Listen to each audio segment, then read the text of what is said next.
Acara ini disponsori oleh Pemirsa, pemerintah Provinsi Bali talar sareng magiang dasayuta bendera merah putih. Sios meriahang pekeling wanti warsa kaping pitung dasa pitu kemardikan Republik Indonesia warsa kali-tali kali-likur. Parikrama puniki sepisanan mikelingin wanti warsa kaping 6 dasa 4 Provinsi Bali.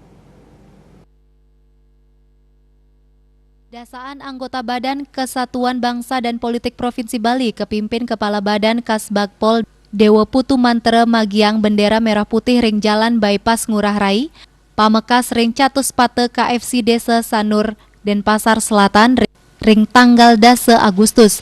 Pemargi inucap manggiang pitung tali bendera sane kelanturang antuk gebiar merah putih sane magenah ring Bajre Sandi sane kalimbakang majang ring Kramo miwah palinggihang sane kantun nyantosang pengentosan lampu merah.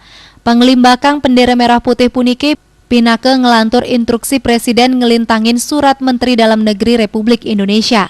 Lianan punike taler matutujon nyobiahang majang siswa, mahasiswa, organisasi masyarakat, partai politik miwah kerame ring sejeroning numbuhang rasa nasionalisme, patriotisme, tur tresna ring Ibu Pertiwi. Kepala Badan Kasbagpol Provinsi Bali Dewa Putu Mantre ngewewehin penglimbakan bendera merah putih taler ngalanturang gebiar merah putih sane sampun kabungkah antuk resmi oleh Wakil Gubernur Bali sedurung nyane. Manut dane parikrama inucap antuk nyobiahang tur sapisanan nincapang rasa nasionalisme majang bangsa Indonesia. Winate Bali Pos.